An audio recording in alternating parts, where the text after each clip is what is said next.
ಎಲ್ಲ ನನ್ನ ಆತ್ಮೀಯ ವಿದ್ಯಾರ್ಥಿಗಳಿಗೆ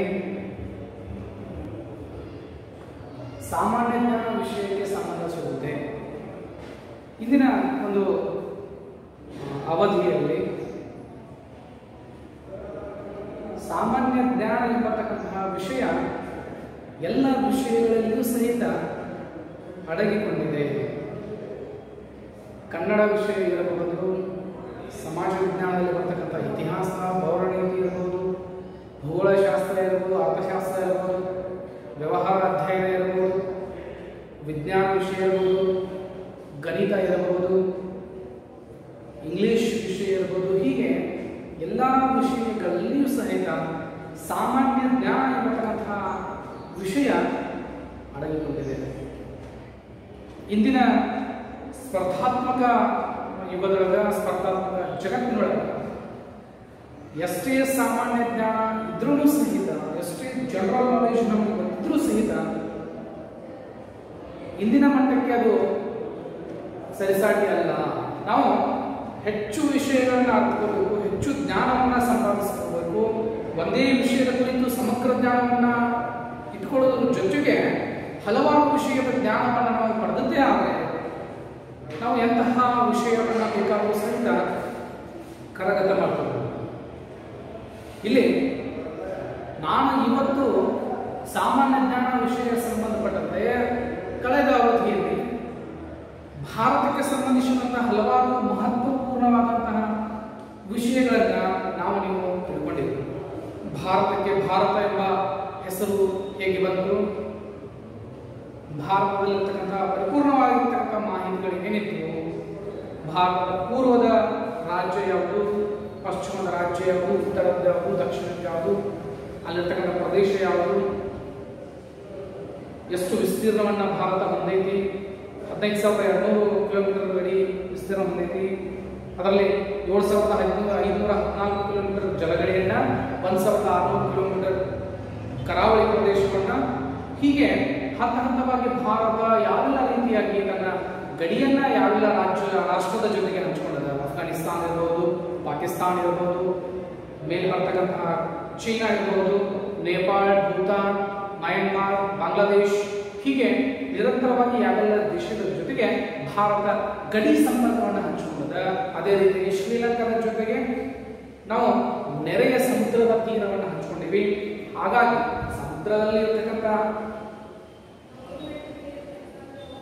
ಭಾರತ ಹಾಗೂ ಶ್ರೀಲಂಕಾವನ್ನು ಬೇರ್ಪಡಿಸ್ತಕ್ಕಂಥ ಸಂಧಿಗಳ ಬಗ್ಗೆ ಅಧ್ಯಯನ ಮಾಡಿದ್ದೀವಿ.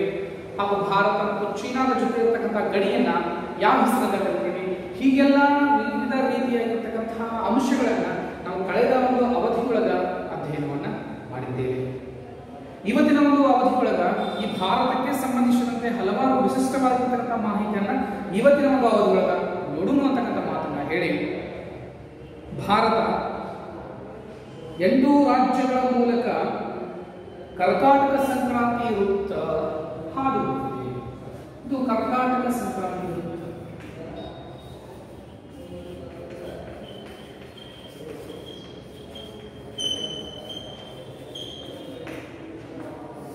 ಕರ್ನಾಟಕ ಸಂಕ್ರಾಂತಿ ವೃತ್ತ ಅಂತಕ್ಕಂಥದ್ದು ಹೆಂಗೆ ಕಂಡು ಬರ್ತದೆ, ಕರ್ನಾಟಕ ಸಂಕ್ರಾಂತಿ ವೃತ್ತ ಅನ್ನೋದು ಯಾವೆಲ್ಲ ರಾಜ್ಯಗಳ ಜೊತೆಗೆ ಹಾದುಹೋಗಿದೆ, ಇಂತಹ ಮಾಹಿತಿಯನ್ನು ನಾವು ನೋಡೋಣ.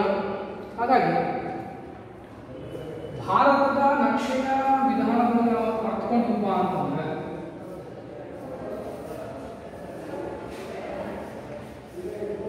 ಒಂದು ಭಾರತದ ನಕ್ಷೆಯನ್ನು ನಾವು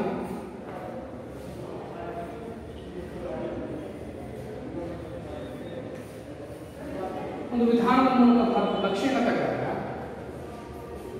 ಈ ಕರ್ನಾಟಕ ಸಂಕ್ರಾಂತಿ ವೃತ್ತ ಹೇಗೆ ಹಾದು ಹೋಗಿದೆ, ಇಲ್ಲಿ ಬರ್ತಕ್ಕಂಥ ಗುಜರಾತ್ದಿಂದ ಹಿಡ್ಕೊಂಡು ಮಿಜೋರಾಂವರೆಗೂ, ಇಲ್ಲಿ ಈ ಗುಜರಾತ್ನಿಂದ ಹಿಡ್ಕೊಂಡು ಮಿಜೋರಾಂವರೆಗೂ ಏನಾಗಿದೆಯಪ್ಪ ಅಂತಂದ್ರೆ ಕರ್ನಾಟಕ ಸಂಕ್ರಾಂತಿ ವೃತ್ತ ಹಾದು ಹೋಗಿದೆ. ಈ ಕರ್ನಾಟಕ ಸಂಕ್ರಾಂತಿ ವೃತ್ತ ಭಾರತದ 8 ರಾಜ್ಯಗಳ ಮೂಲಕ ಹಾದು ಹೋಗೈತಿ ಅಂತ ತಿಳ್ಕೊಂಡು ನಾವು ಕರಿತೀವಿ.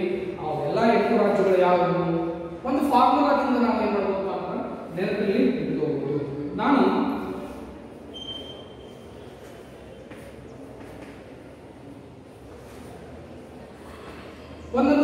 ವಿಧಾನದ ಮೂಲಕ ನಾವು ನೆನಪಿಟ್ಬೋದು. ರಾಮ ಛತ್ರಿ ಉಪಜಾಮಿ ಅಂತಕ್ಕಂಥ ಒಂದು ಫಾರ್ಮುಲಾವನ್ನು ಯಾವೆಲ್ಲ ರಾಜ್ಯಗಳ ಮೂಲಕವಾಗಿ ಈ ಕರ್ನಾಟಕ ಸಂಕ್ರಾಂತಿ ವೃತ್ತ ಅಥವಾ ಟ್ರಾಫಿಕ್ ಆಫ್ ಕ್ಯಾನ್ಸರ್ ಹಾದು ಹೋಗಿದೆ. ಮೊದಲನೇದಾಗಿ ಬರ್ತಕ್ಕಂಥದ್ದು ಗುಜರಾತ್, ಹೌದಾ, ಗುಜರಾತ್. ಎರಡನೇದಾಗಿ ಬರ್ತಕ್ಕಂಥದ್ದು ರಾಜಸ್ಥಾನ,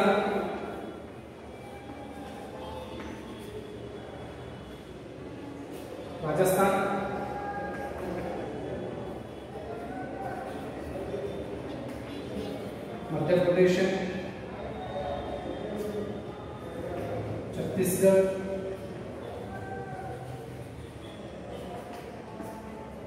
आमेले झारखंड,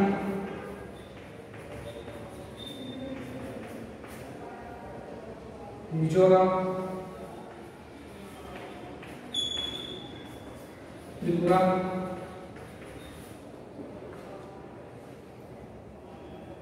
ಭಾರತದ ಕರ್ನಾಟಕ ಸಂಕ್ರಾಂತಿ ವೃತ್ತ ಏನಿದೆ ಗುಜರಾತ್, ರಾಜಸ್ಥಾನ, ಮಧ್ಯಪ್ರದೇಶ, ಛತ್ತೀಸ್ಗಢ, ಝಾರ್ಖಂಡ್, ಮಿಜೋರಾಂ ಮತ್ತು ತ್ರಿಪುರಾದ ಮೂಲಕವಾಗಿ ಏನಾಗಿತ್ತು ಅಂತಂದ್ರೆ ಹಾಯ್ದು ಹೋಗಿದೆ. ರಾಮ ಛತ್ರಿ ಉಪಜಾಮಿ ತಿಳ್ಕೊಂಡು ನಾವೇನು ಹೋಗಪ್ಪ ಅಂತಂದ್ರೆ ಕರಿಬಹುದು. ಇಲ್ಲಿ ತ್ರಿಪುರಾ ಆಗಿರ್ಬೋದು, ಮಿಜೋರಾಂ ಆಗಿರ್ಬೋದು, ಝಾರ್ಖಂಡ್, ಗುಜರಾತ್, ಛತ್ತೀಸ್ಗಢ ಹೀಗೆ 8 ರಾಜ್ಯಗಳ ಮೂಲಕವಾಗಿ ಏನಾಗಿತ್ತಪ್ಪ ಅಂತಂದ್ರೆ ಹಾದು ಹೋಗಿದೆ. ಪಶ್ಚಿಮ ಬಂಗಾಳ, ಗುಜರಾತ್, ರಾಜಸ್ಥಾನ್, ಮಧ್ಯಪ್ರದೇಶ, ಛತ್ತೀಸ್ಗಢ, ಆಮೇಲೆ ಝಾರ್ಖಂಡ್, ಮಿಜೋರಾಂ, ತ್ರಿಪುರಾ, ಪಶ್ಚಿಮ ಬಂಗಾಳ ಹೀಗೆ ನಿರಂತರವಾಗಿ 8 ರಾಜ್ಯಗಳ ಮೂಲಕವಾಗಿ ಏನಾಗಿತ್ತು ಟ್ರಾಫಿಕ್ ಆಫ್ ಕ್ಯಾನ್ಸರ್ ಅಂತ ಕರಿತೀವಿ, ಕರ್ನಾಟಕ ಸಂಕ್ರಾಂತಿ ವೃತ್ತ ಅಂತ ಕರಿತೀವಿ. ಅದು ಈ ರೀತಿ 8 ರಾಜ್ಯಗಳ ಮೂಲಕ ಏನಾಗಿತ್ತಪ್ಪ ಅಂತಂದ್ರೆ ಭಾರತದ 8 ರಾಜ್ಯಗಳ ಮೂಲಕ ಕರ್ನಾಟಕ ಸಂಕ್ರಾಂತಿ ವೃತ್ತ ಹಾದು ಹೋಗಿದೆ. ಹೀಗೆ ನಾವೇನ್ ಮಾಡ್ತೀವಿ, ಯಾವುದೋ ಒಂದು ರೀತಿಯಾಗಿರ್ತಕ್ಕಂತಹ ವೃತ್ತಗಳು ಹಾದು ಹೋದ್ರೆ ಈಗ ಭಾರತದ ಕಾಲಮಾನವನ್ನು ತಿಳಿಸ್ತಕ್ಕಂಥದ್ದು 82 ಪೂರ್ವ ರೇಖಾಂಶ ಅಂತ ನಾವು ಕರಿತೀವಿ. ಎಷ್ಟು? 82 ಪೂರ್ವ ರೇಖಾಂಶ. ಯಾವೆಲ್ಲ ರೀತಿಯಾಗಿ 82 ಡಿಗ್ರಿ ಪೂರ್ವ ರೇಖಾಂಶಗಳು ಹಾದು ಹೋಗೈತಿ. ಇಂತಹ ಸಂಗತಿಯನ್ನು ನೋಡ್ಕೋತ ಬಂದ್ರೆ ಹಲವಾರು ರೀತಿಯಾಗಿ ಏನಾಗೈತಿಪ್ಪ ಅಂತಂದ್ರೆ ನಾವು ಕಾಣಕ ಸಾಧ್ಯ ಐತಿ. ಇಲ್ಲಿ ಪ್ರಮುಖವಾಗಿ ನಾವು ಕರ್ನಾಟಕ ಸಂಕ್ರಾಂತಿ ವೃತ್ತವನ್ನ ನೋಡಿದ್ರೆ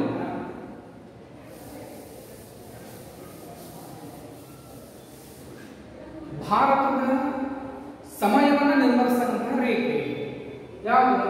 ಈಗ ಪ್ರಶ್ನೆ ಬರ್ತದೆ. ಏನ್ ಪ್ರಶ್ನೆ ಬರ್ತದೆ? ಭಾರತದ ಸಮಯವನ್ನು ನಿರ್ಧರಿಸುವ ರೇಖಾಂಶ ಯಾವುದು? ಉತ್ತರ 82 ಪೂರ್ವ ರೇಖಾಂಶ. ಈ 82 ಪೂರ್ವ ರೇಖಾಂಶ ಯಾವ ರೀತಿ ಹಾದು ಹೋಗಿದೆ?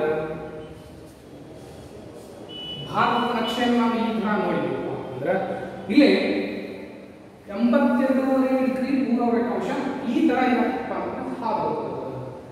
ಈ ತರ ಹಾದು ಹೋಗ್ತಕ್ಕಂಥದ್ದು ಪ್ರಮುಖವಾಗಿ ನಾವು ಗಮನಿಸಬೇಕಾದ ಏನಪ್ಪಾ ಅಂತಂದ್ರೆ ಇದು 82 ರೇಖಾಂಶ. ಈ ತರ ಏನಪ್ಪ ಅಂದ್ರೆ ಈ 82 ಪೂರ್ವ ರೇಖಾಂಶ ಏನೈತಿ ಹಾದು ಹೋಗಿದೆ. ಯಾವೆಲ್ಲ ರಾಜ್ಯಗಳ ಮೂಲಕವಾಗಿ 82 ರೇಖಾಂಶ ಹಾದು ಹೋಗೈತಿ? ಇಲ್ಲಿ ಪ್ರಮುಖವಾಗಿ ಉತ್ತರ ಪ್ರದೇಶ, ಮಧ್ಯಪ್ರದೇಶ, ಶಾರ್ಟ್ ಫಾರ್ಮ್ ನಲ್ಲಿ ನಾವು ಯುಪಿ ಅಂತ ತಿಳ್ಕೊಂಡಿರ್ತೀವಿ. ಯುಪಿ ಅಂದ್ರೆ ಉತ್ತರ ಪ್ರದೇಶ, ಎಂಪಿ ಅಂದ್ರೆ ಮಧ್ಯಪ್ರದೇಶ, ಉತ್ತರ ಪ್ರದೇಶ ಆಗಿರಬಹುದು, ಮಧ್ಯಪ್ರದೇಶ ಆಗಿರಬಹುದು, ಛತ್ತೀಸ್ಗಢ,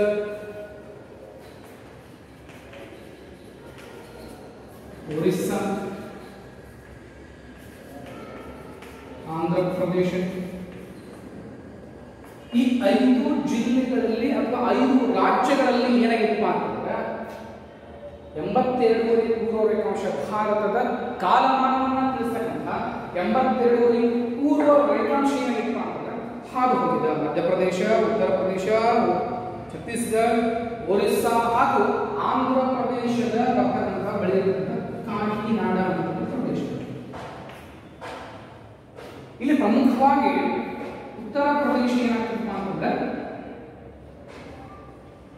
ಭಾರತದ ಕಾಲಮಾನವನ್ನು ಸೂಚಿಸತಕ್ಕಂಥದ್ದು ಉತ್ತರ ಪ್ರದೇಶದ ಅಲಹಾಬಾದ್ ಅಂತ ಹೇಳ್ಕೊಂಡು ಬರ್ತದೆ. ಉತ್ತರ ಪ್ರದೇಶದಲ್ಲಿ ಬರ್ತಕ್ಕಂಥ ಅಲಹಾಬಾದ್ ಇದನ್ನು ನಾವು ಏನ್ ಮಾಡಿಪ್ಪ ಅಂತಂದ್ರೆ ಸಮಯವನ್ನು ಸೂಚಿಸತಕ್ಕಂಥ ಕಾಲಗಳಿಗೆ ಅಲಹಾಬಾದ್ ಮೂಲಕವಾಗಿ ನಾವು ಏನ್ ಮಾಡ್ಕೊಂಡಿಪ್ಪ ಅಂತಂದ್ರೆ ಕಾಲಗಣನೆ ವಿಂಗಡಣೆ ಮಾಡ್ಕೊಂಡಿದ್ವಿ. ಒಂದು ಉದಾಹರಣೆಯನ್ನು ನೋಡುವುದಾದ ಭಾರತ ವಿಸ್ತರಣೆಯೊಳಗ ಅತಿ ದೊಡ್ಡ ಪಾಲನ್ನು ಹೊಂದ್ಕೊಂಡೈತಿ. ಪೂರ್ವದಲ್ಲಿರ್ತಕ್ಕಂಥ ಅರುಣಾಚಲ ಪ್ರದೇಶ ಹಿಡ್ಕೊಂಡು ಪಶ್ಚಿಮಕ್ಕೆ ಬರ್ತಕ್ಕಂತಹ ಗುಜರಾತ್ವರೆಗೂ ಒಂದೇ ರೀತಿಯಾದ ಕಾಲಮಾನ ಐತಿ. ನಾನು ಇವಾಗ ಗುಜರಾತ್ನಲ್ಲಿ ಇರ್ತೀನಿ, ನಾನು ಗುಜರಾತ್ನಲ್ಲಿ ಟೈಮ್ 12 ಗಂಟೆ ಆಗಿದೆ ಅಂತ ತಿಳ್ಕೊಂಡು ಇಲ್ಲಿ ಅರುಣಾಚಲ ಪ್ರದೇಶದ ಟೈಮ್ ಎಷ್ಟು ಇರ್ತೈತಿ? 12 ಗಂಟೆನೇ ಇರ್ತೈತಿ. ಯಾಕೆ 12 ಗಂಟೆನೇ ಇರ್ತೈತಿ? ನಮ್ಮ ಪ್ರಶ್ನೆ ಈ ತರ ಬರ್ತೈತಿ, ಸೂರ್ಯನ ಕಿರಣಗಳನ್ನ ಪಡಿತಕ್ಕಂಥ ಭಾರತದ ಪ್ರಥಮ ರಾಜ್ಯ ಯಾವುದು? ಈ ತರ ಪ್ರಶ್ನೆಗಳು ಬರ್ತವೆ. ಸೂರ್ಯನ ಕಿರಣಗಳನ್ನ ಪಡೆಯತಕ್ಕಂತಹ ಭಾರತದ ಪ್ರಥಮ ರಾಜ್ಯ ಅಂತ ತಿಳ್ಕೊಂಡು ಬರ್ತಪ್ಪ ಅಂತಂದ್ರೆ ಯಾವುದು? ಅರುಣಾಚಲ ಪ್ರದೇಶದ ಕಿಬೂತಿ. ಯಾವುದು? ಸೂರ್ಯನ ಕಿರಣಗಳನ್ನ ಪ್ರಥಮ ಬಾರಿಗೆ ಪಡೆಯತಕ್ಕಂತಹ ಭಾರತದ ರಾಜ್ಯ ಪ್ರದೇಶ ಅಂತಂದ್ರೆ ಅರುಣಾಚಲ ಪ್ರದೇಶದ ಕಿಬೂತಿ ಎಂಬತಕ್ಕಂತಹ ಪ್ರದೇಶ ಸೂರ್ಯನ ಕಿರಣಗಳನ್ನ ಪ್ರಥಮ ಬಾರಿಗೆ ಪಡೆಯುತ್ತೆ. ಹಾಗಾಗಿ ಸೂರ್ಯನ ಕಿರಣಗಳು ಇಲ್ಲಿ ಪ್ರಥಮ ಬಾರಿಗೆ ಅರುಣಾಚಲ ಪ್ರದೇಶದಿಂದ ಬಿದ್ದಾಗ ಇಲ್ಲಿಂದ ಇಲ್ಲಿವರೆಗೂ ಬರಬೇಕಪ್ಪ ಅಂತಂದ್ರೆ ಗುಜರಾತ್ ಮೂಲಕ ಕಟ್ಟಡಗಳಿಂದ ಪಶ್ಚಿಮಕ್ಕೆ ಬರ್ತಕ್ಕಂಥ ಗುಜರಾತ್ ಸೂರ್ಯನ ಕಿರಣಗಳು ಇಲ್ಲಿಂದ ಹಲವಾರು ರಾಜ್ಯಗಳ ಮೂಲಕ ಪಡಿತಾ ಬಂದಾಗ ಕೊನೆಯದಾಗಿ ಇಲ್ಲಿ ಬರ್ತದೆ ಗುಜರಾತ್ ಅಲ್ಲಿ ಬರ್ತದೆ. ಹಾಗಾದ್ರೆ ನಾವು ಕಾಲರೇಖೆಯನ್ನ ನೋಡ್ಬೇಕಾದ್ರೆ ಒಂದೇ ಸರಿ ಸೂರ್ಯನ ಕಿರಣಗಳು ಇಲ್ಲೇ ಬಿದ್ದು ಅಂದ್ರೆ ಒಂದನೇ ಬರ್ತದೆ. ಆದ್ರೆ ಇಲ್ಲಿಗೂ ಇರ್ತಕ್ಕಂತಹ ವ್ಯತ್ಯಾಸಗಳನ್ನ ನಾವು ಗಮನಿಸಬೇಕು. ಏನ್ ಗಮನಿಸಬೇಕು? ಸೂರ್ಯನ ಕಿರಣಗಳನ್ನ ಮೊಟ್ಟ ಮೊದಲದಾಗಿ ಬರ್ತಕ್ಕಂಥದ್ದು ಅರುಣಾಚಲ ಪ್ರದೇಶ ಅಂದ್ರೆ ಭಾರತದ ಕೊನೆಯ ರಾಜ್ಯ ಪಶ್ಚಿಮ ಅಂದ್ರೆ ಗುಜರಾತ್. ಇಲ್ಲಿಗೆ ಮತ್ತು ಇಲ್ಲಿಗೆ ಏನಾಗ್ತದೆ ಸಾಕಷ್ಟು ವ್ಯತ್ಯಾಸಗಳನ್ನು ಕಾಣ್ತೀವಿ. ಒಂದು ರೇಖಾಂಶದಿಂದ ಮತ್ತೊಂದು ರೇಖಾಂಶಕ್ಕೆ ನೋಡ್ಬೇಕಂದ್ರೆ 4 ನಿಮಿಷ ಅಂತ ತಿಳ್ಕೊಂಡು ಕರೆದ್ರೆ ಅನೇಕ ರೀತಿಯಾಗಿರ್ತಕ್ಕಂಥ ರೇಖಾಂಶಗಳಿಗೆ ಹಾಗೆ ಹೋಗ್ತಾವೆ. ಆದ್ರೆ ಕನ್ಫ್ಯೂಸ್ ಯಾರಿಗೂ ಆಗಬಾರ್ದು, ವ್ಯತ್ಯಾಸಗಳು ಯಾರಿಗೂ ಕಾಣಿಸಬಾರ್ದು ಅನ್ನೋ ಸಂಬಂಧ ಈ 82 ಪೂರ್ವ ರೇಖಾಂಶವನ್ನು ನಾವು ಪ್ರಧಾನವಾಗಿ ಇಟ್ಕೊಂಡಿದ್ದೀವಿ. ಕ್ಲಿಯರ್? ಈ 82 ಪೂರ್ವ ರೇಖಾಂಶವನ್ನ ಉತ್ತರ ಪ್ರದೇಶದ ಅಲಹಾಬಾದ್ ಒಳಗೆ ನಾವೇನ್ ಮಾಡಿದ್ವಿ ಅಂದ್ರೆ ಒಂದು ಟೈಮ್ ಅನ್ನ ಫಿಕ್ಸ್ ಮಾಡ್ಕೊಂಡಿವಿ. ಈ ಟೈಮ್ ಮೂಲಕವಾಗಿ, ಈ ಸಮಯದ ಮೂಲಕವಾಗಿ ಭಾರತದ ಯಾವುದೇ ರಾಜ್ಯಕ್ಕೂ, ಯಾವುದೇ ಪ್ರದೇಶಕ್ಕೂ, ಯಾವುದೇ ಸ್ಥಾನಕ್ಕೆ ಹೋದ್ರೂ ಅದೇ ಒಂದೇ ಸಮಯವನ್ನ ಸೂಚನೆ ಮಾಡಬೇಕು ಅನ್ನೋ ಸಂಬಂಧ ನಾವೇನ್ ಮಾಡಿದ್ವಿ 82 ಪೂರ್ವ ರೇಖಾಂಶ ಪ್ರಧಾನವಾಗಿ ಸಮಯವನ್ನ ಗುರುತು ಮಾಡುವಂತಹ ಒಂದು ರೇಖಾಂಶ. ಅದು ಉತ್ತರ ಪ್ರದೇಶದ ಅಲಹಾಬಾದ್ ಒಳಗೆ ಏನಾಗ್ತದೆ ಅಂತಂದ್ರೆ ಕಂಡು ಬರ್ತದೆ. ಅದಕ್ಕೆ ನಾವು ಒಂದು ಹೆಸರನ್ನ ಕೊಟ್ಟಿವಿ. ಏನು? IST. ಏನು IST? IST ಅಂದ್ರೆ Indian standard time. Indian standard time ಭಾರತದ ಪ್ರಧಾನ ವೇಳೆ ಅಂತ ತಿಳ್ಕೊಂಡು ನಾವು ಏನ್ ಮಾಡಿವಿ ಕೊಟ್ಟಿವಿ ಸರ್. ಯಾವುದು ಕೊಟ್ಟಿವಿ? ಉತ್ತರ ಪ್ರದೇಶದ ಅಲಹಾಬಾದ್ ಒಳಗೆ ಐತಿ 82 ಪೂರ್ವ ರೇಖಾಂಶ ಭಾರತದ ಕಾಲಮಾನವನ್ನು ಏನ್ ಮಾಡಬೇಕು ಅಂತ ಸೂಚನೆಯನ್ನು ಕೊಡ್ತದೆ. ಇಷ್ಟು ಮಾಹಿತಿ ನಮ್ಗೆ ಗೊತ್ತಾಗಬೇಕು. ಆದ್ರೆ ಭಾರತದ ಯಾವ ರಾಜ್ಯ ಮೊದಲನೇದಾಗಿ ಸೂರ್ಯನ ಕಿರಣಗಳನ್ನ ಪಡಿತೈತಿ ಅಂದ್ರೆ ಅರುಣಾಚಲ ಪ್ರದೇಶ ತಿಳ್ಕೋಬೇಕಾ? ಕೊನೆಯದಾಗಿ ಬರ್ತಕ್ಕಂಥದ್ದು ಗುಜರಾತ್. ಸೂರ್ಯನ ಕಿರಣಗಳು ಪ್ರಥಮ ಬಾರಿಗೆ ಅರುಣಾಚಲ ಪ್ರದೇಶಕ್ಕೆ ಬಿದ್ದಾಗ ಟೈಮ್ ಆದಾಗ ಏನಾಗ್ತದೆ ಅಂದ್ರೆ ಅರುಣಾಚಲ ಪ್ರದೇಶದಿಂದ ಗುಜರಾತ್ ಬರ್ತದೆ. ಆದ್ರೆ ಗುಜರಾತ್ ಇಷ್ಟು ಲೇಟ್ ಮಾಡಿ ಸೂರ್ಯ ಬಂದಾನ, ಇಲ್ಲಿ ಟೈಮ್ ಭಾಳ ಆಗೈತಿ. ಮೊದಲಿಗೆ ಸೂರ್ಯ ಎದ್ದಿದ್ದಾನಪ್ಪ ಅಂತ ಅರುಣಾಚಲ ಪ್ರದೇಶ ಬಂದಿದ್ದಾನ, ಅಲ್ಲಿ ಜಲ್ದಿ ಟೈಮ್ ಆಗೈತಿ. ಹೀಗಾಗಿ ಸಮಯದ ವ್ಯತ್ಯಾಸಗಳು ಕಂಡು ಬರಬಾರದು ಅನ್ನೋ ಉದ್ದೇಶದಿಂದ ಏನ್ ಮಾಡ್ಯಾರ, ಒಂದೇ ಟೈಮ್ ಅನ್ನು ಫಿಕ್ಸ್ ಮಾಡ್ಕೊಂಡಾರ. ಜಮ್ಮು ಕಾಶ್ಮೀರಕ್ಕೂ ಆದ್ರೂ ಒಂದೇ ಟೈಮ್ ಬರ್ತೈತಿ 12 ಗಂಟೆ, ಕೇರಳಕ್ಕೆ ಬಂದ್ರು ಒಂದೇ ಟೈಮ್, ಗುಜರಾತ್ ಬಂದ್ರು ಒಂದೇ ಟೈಮ್, ಅರುಣಾಚಲ ಪ್ರದೇಶಕ್ಕೆ ಬಂದ್ರು ಒಂದೇ ಟೈಮ್, ಕರ್ನಾಟಕದ ಜಮಖಂಡಿ ಒಳಗಿದ್ರು ಒಂದೇ ಟೈಮ್. ಹೀಗಾಗಿ ನಾವು ಒಂದು ಟೈಮ್ ಅನ್ನು ಫಿಕ್ಸ್ ಮಾಡ್ಕೊಂಡ್ವಿ. ಆ ಟೈಮ್ ಏನಪ್ಪ ಅಂದ್ರೆ ಇಂಡಿಯನ್ ಸ್ಟ್ಯಾಂಡರ್ಡ್ ಟೈಮ್, ಭಾರತದ ಪ್ರಧಾನ ವೇಳೆ ಅಂತ ತಿಳ್ಕೊಂಡು ನಾವು ಕರೆದೀವಿ. ಇದರ ಮೂಲಕವಾಗಿ ನಾವು ಏನ್ ಮಾಡ್ತೀವಿ, ಸಮಯವನ್ನು ಕಂಡುಕೊಳ್ತೀವಿ. ಆದ್ರೆ ಇಲ್ಲಿರ್ತಕ್ಕಂಥ IST ಆಮೇಲೆ GMT ಅಂತ ಹೇಳಿ ಬರ್ತದೆ. GMT ಅನ್ನೋದು ಗ್ರೀನ್ವಿಚ್ ಟೈಮ್, ಇಂಗ್ಲೆಂಡ್ನಲ್ಲಿ ಬರ್ತಕ್ಕಂಥ ಗ್ರೀನ್ವಿಚ್. ಅಲ್ಲಿ ಏನ್ ಮಾಡ್ತಾರೆ ಅಂದ್ರೆ ಇಡೀ ಸಂಪೂರ್ಣವಾಗಿರ್ತಕ್ಕಂಥ ದೇಶದ ಸಮಯವನ್ನು ನಿರ್ಧರಿಸುವುದು ಗ್ರೀನ್ವಿಚ್. ಈ ಗ್ರೀನ್ವಿಚ್ ನಾವು ಏನ್ ಮಾಡ್ಕೊಂಡಿದ್ದೀವಿ, IST ನಾವು ಭಾರತೀಯರು ಮಾಡ್ಕೊಂಡಿದ್ದೀವಿ. ಆದರೆ ಇಂಗ್ಲೆಂಡ್ಗಿಂತ ನಮ್ಮ ಟೈಮ್ ಏನೈತಪ್ಪ ಅಂದ್ರೆ 5:30 ಗಂಟೆ ಮುಂದಿದೆ. ಎಷ್ಟು ಗಂಟೆಪ್ಪ ಅಂದ್ರೆ 5:30 ಗಂಟೆ IST ಏನೈತಪ್ಪ ಅಂದ್ರೆ ಮುಂದೈತಿ. ಅಂದ್ರೆ ನಾವೀಗ ಕರೆಕ್ಟ್ ಆಗಿ ಸಮಯ 2 ಗಂಟೆ 15 ನಿಮಿಷ ಆಗಿದ್ರೆ 5:30 ಗಂಟೆ ನಾವು ಮುಂದದೀವಿ ಅಂತಂದ್ರೆ 5:30 ಗಂಟೆ ಹಿಂದೆ ಯಾರು ಇರ್ತಾರೆ ಅಂದ್ರೆ ಇಂಗ್ಲೆಂಡ್ದವ್ರು ಇರ್ತಾರೆ. ಹಾಗಾದ್ರೆ ಅಲ್ಲಿ ಟೈಮ್ ನಾವು ಕ್ಯಾಲ್ಕುಲೇಟ್ ಮಾಡ್ಕೋಬಹುದು, ಹೌದಾ? ಹೀಗಾಗಿ ನಾವು ಭಾರತದಿಂದ ಪೂರ್ವಕ್ಕೆ ಹೋದ್ರೆ, ಭಾರತದಿಂದ ಪಶ್ಚಿಮಕ್ಕೆ ಹೋದ್ರೆ ಹಲವಾರು ರೀತಿಯಾಗಿರ್ತಕ್ಕಂಥ ವ್ಯತ್ಯಾಸಗಳು, ದಿನಗಳ ವ್ಯತ್ಯಾಸಗಳು, ಗಂಟೆಗಳ ವ್ಯತ್ಯಾಸಗಳು, ಹಗಲು ರಾತ್ರಿಗಳು ಏನಾಗ್ತವೆ ವ್ಯತ್ಯಾಸಗಳನ್ನ ಕಾಣ್ತೀವಿ. ನಾವು ಭಾರತದ ಪೂರ್ವ ಭಾಗ ಒಂದು ದಿನವನ್ನು ಏನ್ ಮಾಡ್ತೀವಿ ಅಂದ್ರೆ ಮತ್ತೊಂದು ಸರಿ ಪಡ್ಕೊಳ್ತೀವಿ. ಅದೇ ರೀತಿ ಭಾರತದಿಂದ ಹಿಂದೆ ಬಂದ್ರೆ ಒಂದು ದಿನವನ್ನು ಏನ್ ಮಾಡ್ತೀವಿ ಅಂದ್ರೆ ಕಳ್ಕೊಳ್ತೀವಿ. ಯಾವ ರೀತಿ ಇದೇ ರೇಖಾಂಶಗಳು ಏನಾಗ್ತಾವಂದ್ರೆ ಪ್ರಧಾನವಾಗಿ ಹಲವಾರು ದೇಶಗಳಲ್ಲಿ ಹಲವಾರು ರೀತಿಯಾಗಿರ್ತಕ್ಕಂತಹ ಸಮಯದ ನಿಗದಿಯನ್ನ ಮಾಡಿಕೊಂಡಾರೆ. ಭಾರತ ಒಂದು ಏನು ಗೋಳಾಕಾರವಾಗಿರ್ತಕ್ಕಂಥದ್ದು ಭೂಮಂಡಲ ಐತಿ. ಇಲ್ಲಿ ಭಾರತದ ಹಿಂದ್ಗಡೆ ಅಮೆರಿಕ ಅಂತ ಬರ್ತದೆ. ಯಾಕಂದ್ರೆ ಇಲ್ಲಿ ಸುತ್ತುವರೆದು ಬರ್ಬೇಕಪ್ಪ, ಹೌದಾ? ಗೋಳಾಕಾರ ಇರ್ತದೆ. ಇಲ್ಲಿಂದ ನಾವು ಸುತ್ತೂರು ಈ ಕಡೆ ಬರ್ಬೇಕಂದ್ರೆ ಏನಾಗೈತಿ, ಅನೇಕ ರೀತಿಯಾಗಿರ್ತಕ್ಕಂಥ ವ್ಯತ್ಯಾಸಗಳು ಕಾಣ್ತಾವ. ಕಾಲಮಾನಗಳ ವ್ಯತ್ಯಾಸ ಆಗ್ತವ, ಹಗಲು ರಾತ್ರಿಗಳ ವ್ಯತ್ಯಾಸ ಆಗ್ತವ. ಹೀಗಾಗಿ ನಾನು ಇಲ್ಲಿಂದ ಈಗ ಕರೆಕ್ಟ್ ಆಗಿ ನಾನು ಅಮೆರಿಕಾದಲ್ಲಿ ನಮ್ಮ ಫ್ರೆಂಡ್ ಅದಾನ ಅಂತ ನಾನು ಫೋನ್ ಮಾಡಿದ್ರೆ ಅವಂಗ ಕತ್ಲಾಗಿರ್ತದ, ನನಗೆ ಬೆಳಕಾಗಿರ್ತದ. ಯಾಕೆ ವ್ಯತ್ಯಾಸಗಳಾಗ್ತದಂದ್ರೆ ಸೂರ್ಯ ಏನಾಗ್ತದೆ ಅಂದ್ರೆ ಕ್ಷಣಕ್ಕೆ ಏನಾಗ್ತದೆ ಬದಲಾಗ್ತದೆ. ಹೀಗಾಗಿ ಭೂಮಿ ತಿರುಗ್ತಾ ಇರ್ತದ, ಅಲ್ಲಿ ಟೈಮ್ ಇಲ್ಲಿ ಟೈಮ್ ವ್ಯತ್ಯಾಸ ಆಗಬಾರ್ದು ಅನ್ನೋ ಸಂಬಂಧ ಅವರು ಒಂದು ಕಾಲವನ್ನು ನಿಗದಿ ಮಾಡ್ಕೊಂಡಿರ್ತಾರೆ. ಹೀಗಾಗಿ ನಾವು ಕೂಡ ಒಂದು ಕಾಲವನ್ನು ನಿಗದಿ ಮಾಡ್ಕೊಂಡಿವಿ. ಆ ಕಾಲದ ನಿಗದಿ ಮಾಡ್ಕೊಂಡಿದ್ದಕ್ಕೆ ನಾವು ಇಂಡಿಯನ್ ಸ್ಟ್ಯಾಂಡರ್ಡ್ ಟೈಮ್ IST ಅಂತ ತಿಳ್ಕೊಂಡು ಕರೆದಿವಿ. ಹೀಗಾಗಿ ಭಾರತದ ಕಾಲಮಾನವನ್ನ 82 ಪೂರ್ವ ರೇಖಾಂಶವನ್ನು ಮಾಡಬೇಕು ಅಂತ ಹಾಗೋಗಿದೆ. ಇದು 5 ರಾಜ್ಯಗಳ ಮೂಲಕ ಆಗಿದೆ.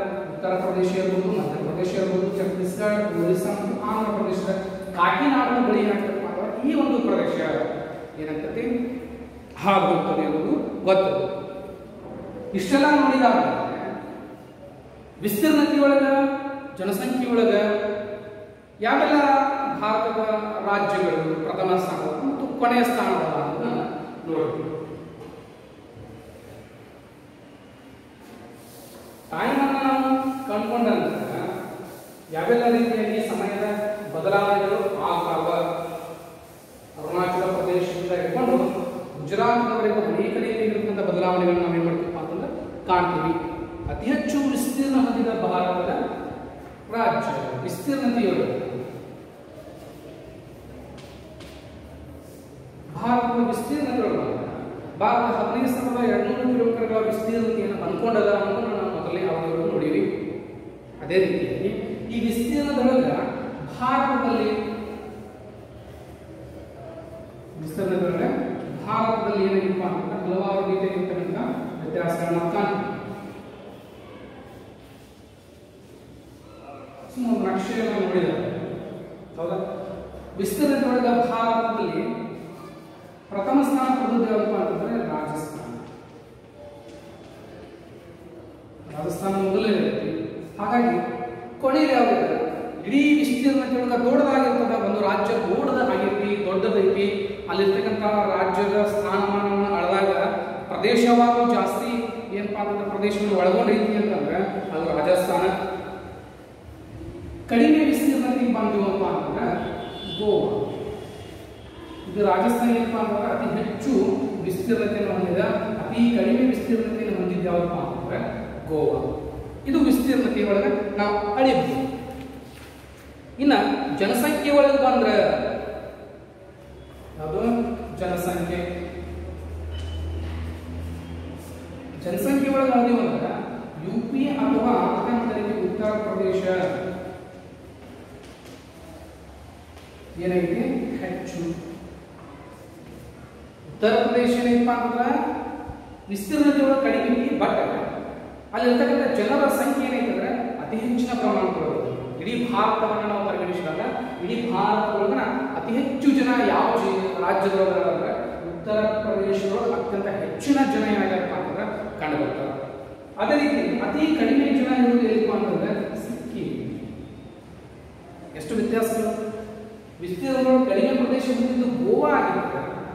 ಜನಸಂಖ್ಯೆಯೊಳಗೆ ಗೋವಾ ಎಂಬುದರಿಂದ ಅತಿ ಹೆಚ್ಚಿನ ಪ್ರಮಾಣದೊಳಗಾರೆ.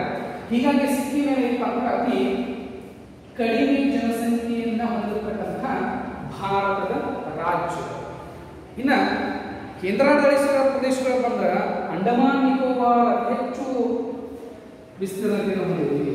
ಅಂಡಮಾನ್ ಮತ್ತು ನಿಕೋಬಾರ್. ಕಡಿಮೆ ಅಂತಂದ್ರೆ ಲಕ್ಷದ್ವೀಪ ಹೆಚ್ಚು, ಕಡಿಮೆ. ವಿಸ್ತೀರ್ಣತೆ ಒಳಗೆ ಭಾರತ ಅಷ್ಟೇ ಅಲ್ಲ, ಕೇಂದ್ರಾಡಳಿತ ಪ್ರದೇಶವನ್ನ ನಾವು ನೋಡಕತ್ತರ ವಿಸ್ತೀರ್ಣತೆಗಳು ದೊಡ್ಡ ಆಗಿರ್ತಕ್ಕಂಥ ಕೇಂದ್ರಾಡಳಿತ ಪ್ರದೇಶ ಅಂತ ಬರ್ತಂದ್ರ ಅಂಡಮಾನ್ ಮತ್ತು ನಿಕೋಬಾರ್ಗಳು. ಇನ್ನು ಕಡಿಮೆ ಅಂತ ಬರ್ತಂದ್ರೆ ಪ್ರದೇಶವಾರು ಅತಿ ಚಿಕ್ಕ ವಿಸ್ತಾರತೆ ಹೊಂದಿದ್ದು ಲಕ್ಷದ್ವೀಪ ಅಂತ ತಿಳ್ಕೊಂಡು ನಾವು ಕರೀತೀವಿ. ಅದೇ ರೀತಿ ಅತಿ ಹೆಚ್ಚು ಜಿಲ್ಲೆಗಳನ್ನು ಹೊಂದಿದಂತಹ ರಾಜ್ಯ, ಅತಿ ಹೆಚ್ಚು ಜಿಲ್ಲೆಗಳನ್ನು ನೋಡಕತ್ತರ ಯುಪಿ ಏನಪ್ಪ ಅಂತಂದ್ರೆ ಅತಿ ಹೆಚ್ಚು ಜಿಲ್ಲೆಗಳನ್ನು ಹೊಂದಿದೆ. ಎಷ್ಟಪ್ಪ ಅಂತಂದ್ರೆ 72 ಜಿಲ್ಲೆಗಳೇನಾಗಂದ್ರೆ ಉತ್ತರ ಪ್ರದೇಶದಲ್ಲಿ ನಾವು ಏನ್ ಮಾಡ್ತೀವಿ ಕಾಣ್ತೀವಿ. ಹಾಗಾದ್ರೆ ಕರ್ನಾಟಕ ಕೆಎ ಅಂತ ತಿಳ್ಕೊಂಡ್ರೆ ಕರ್ನಾಟಕದೊಳಗೆ ಎಷ್ಟು ಜಿಲ್ಲೆಗಳವ? 30 ಜಿಲ್ಲೆಗಳು. ಇದಕ್ಕಿಂತ 2 ಜಿಲ್ಲೆಗಳು ಎಲ್ಲಿ ಹೆಚ್ಚಿನ ಅಂದ್ರೆ ಉತ್ತರ ಪ್ರದೇಶದೊಳಗೆ 72 ಜಿಲ್ಲೆಗಳು ಹೊಂದಿದೆ. ಕರ್ನಾಟಕ ಎಷ್ಟು ಜಿಲ್ಲೆ ಹೊಂದೈತಿ? 30 ಜಿಲ್ಲೆ ಹೊಂದೈತಿ. 72 ಜಿಲ್ಲೆಗಳನ್ನು ಹೊಂದಿರತಕ್ಕಂಥ ಉತ್ತರ ಪ್ರದೇಶ ಮೊದಲನೇ ಸ್ಥಾನದೊಳಗೆ ಬರುತ್ತೆ. ಹಾಗಾದ್ರೆ ಕಡಿಮೆ ಯಾವ್ದಪ್ಪ ಅಂತಂದ್ರೆ ಗೋವಾ. ಎಷ್ಟು? ಬರೀ 2 ಜಿಲ್ಲೆಗಳನ್ನ ಹೊಂದಿರತಕ್ಕಂಥ ಗೋವಾ ಅತಿ ಕಡಿಮೆ ಜಿಲ್ಲೆಗಳನ್ನ ಒಳಗೊಂಡಂತಹ ಭಾರತದ ಒಂದು ರಾಜ್ಯ ಅಂತ ತಿಳ್ಕೊಂಡು ನಾವು ಕರೀತೀವಿ.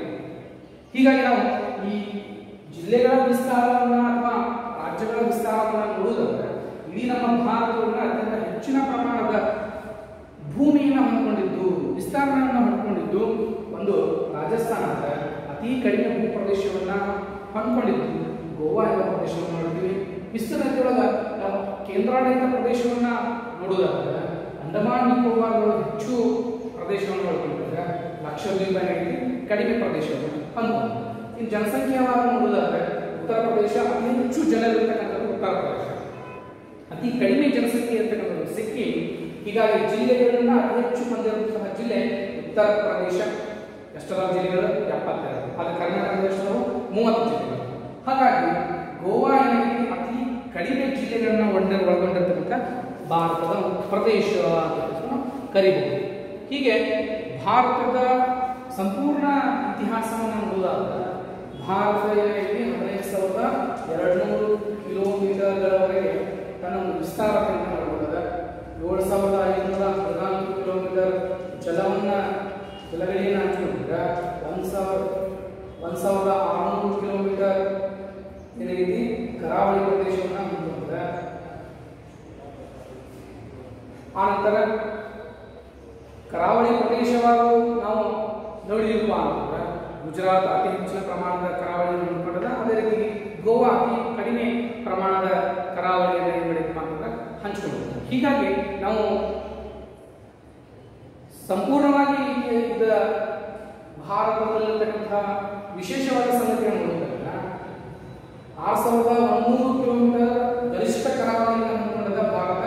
ಇದರೊಳಗೆ 1,600 ಕಿಲೋಮೀಟರ್ ಗುಜರಾತ್ ಹಂಚಿಕೊಂಡಿದ್ರೆ ಬರೀ 160 ಕಿಲೋಮೀಟರ್ಗಳವರೆಗೆ ಕರಾವಳಿಯನ್ನು ಗೋವಾ